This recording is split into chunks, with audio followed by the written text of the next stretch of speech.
Over the years, there have been several times where I have been told that I am intimidating, and it's typically from other women. The last time where I can distinctly remember the situation, I had a friend at the time, and she was trying to introduce this new girl into our tiny little group. This was back when I lived the military life, so my husband was deployed, and I was just trying to make friends with anybody so that I wasn't so lonely. Anyways, my friend met this other girl somewhere and started inviting her to stuff.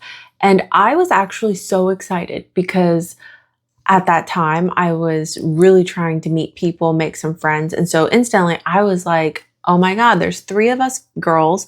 We could have a girl group. So I was actually really excited at the potential of having another friend. But whenever we hung out together, there was just something off. The vibe was just off for me. Like, I don't know what it was, but there was something telling me that I'm just not a fan of this girl. She would say some outrageous, crazy things. But I mean, putting that aside, like just something was off. My gut was telling me that I didn't like being around this person. Now, this was back when I first started my self-improvement journey. So when I started practicing being self-aware and whatnot, and I told myself, you know what, you're just being your judgmental self. You need to give her a chance. You need to talk to her. So I thought maybe it was me, because I admit I don't do well with change. I am a person that does very well in like more one-on-one settings. So I thought it was me, just not giving her a fair chance. And I tried a few more times. Honestly, back then, I don't think I truly ever realized why I didn't like her. Now that I'm filming this video and thinking back to what happened, it was probably the fact that she was taking advantage of my friend. And here's the crazy part. My friend admitted to me that she knew she was being taken advantage of. But I stray. That's not actually the point of my story. I was talking about the new girl with my friend, trying to figure out like why I was getting this weird feeling off of her. And my friend mentioned that she thought maybe the girl was intimidated by me.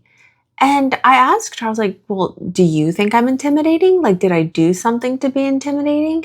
And she said, no, I'm not intimidated by you, but I could see how someone like her could be intimidated. And I asked her, what do you mean, someone like her? And she said, someone who's not as confident. Now, looking back, I can pinpoint at least 2 other friendships that I had at some point in my life. And I think one of the key things that led to the friendship ending was a lack of self-confidence in the other party. Now, here's the kicker. I never saw myself as a confident person growing up. I would always wish I had more confidence. I would look at some of my peers and wish that I could be as confident as them. I even had a classmate in high school. She was an upperclassman when I was still I think a sophomore, maybe I was a junior. And she told me that I was such a strong, confident person and that I was so sure of myself and she wished she was more like me. And that was a wild statement for me to hear because at the time, high school is probably when you got the most insecurities. So I thought it was crazy that that's how she viewed me because my instant reaction was like, I'm not a strong person. I'm not confident. What are you talking about? And I think back to that moment because now as a woman in my 30s, I am confident. I am sure of myself. I am so sure about my morals, my standards, my beliefs, and I'm someone who refuses to lower their standards just because someone else won't raise theirs. And now whenever I meet people, I look to see if they are someone that can meet me at the level of where I am in life and can push me to be better.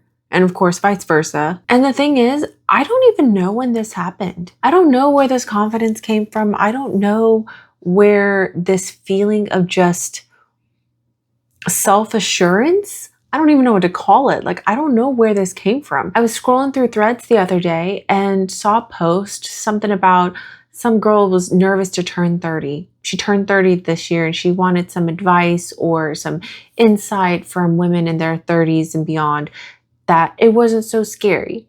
And my immediate response was like, girl, this is awesome.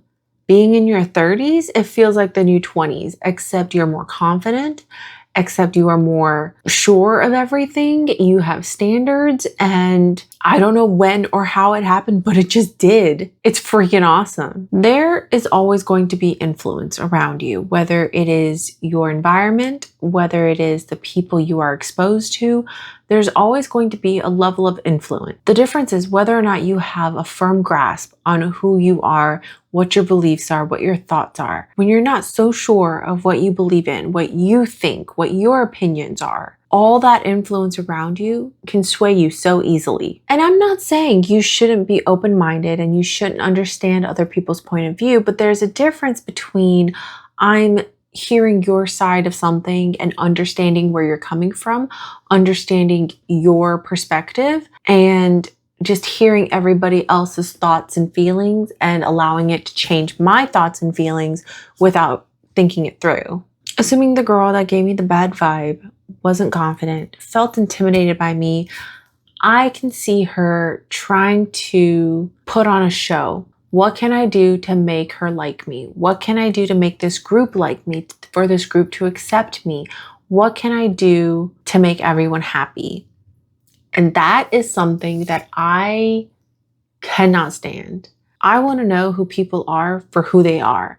I want to know, what do you believe in? I want to know what your standards are. I don't like it when people can't be themselves. I don't like it when people think they have to act a certain way to be accepted by others, especially if I am the others that they are doing this in front of.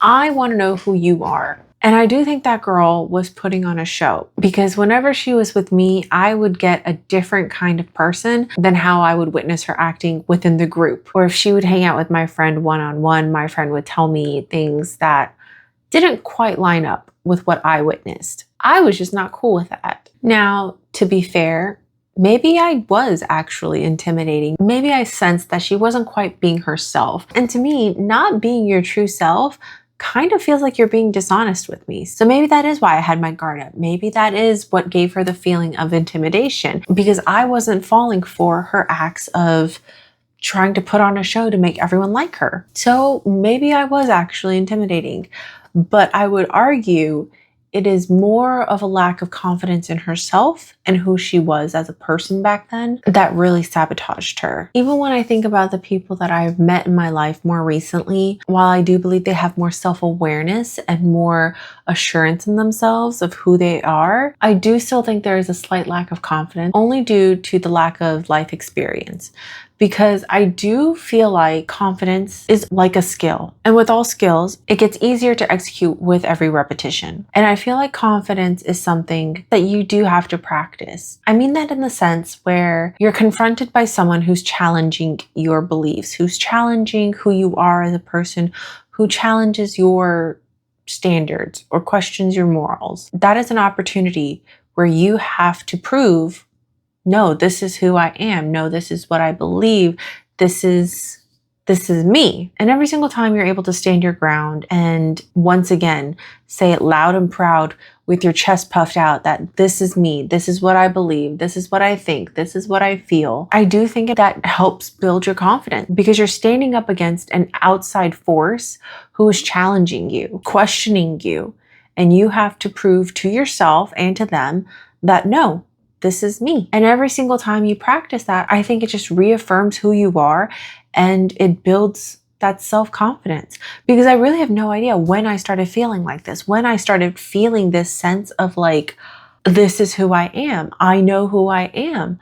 I just realized one day, I just feel like this. If you are at a point in your life where you have found your confidence, it is so important for you to find like-minded people, to find other people who are also confident in themselves, who can meet you where you are in life and you challenge each other to grow. I think the saying, you are who you surround yourself with, is very much true. And if you're someone who hasn't found your confidence yet, that's okay. If you aim to continuously be a better version of yourself, you're gonna find it. There are gonna be people who wanna dwell in their insecurities, who wanna be the victim, who wanna say, woe is me, who wants to have something to complain about, something to make them the center of attention.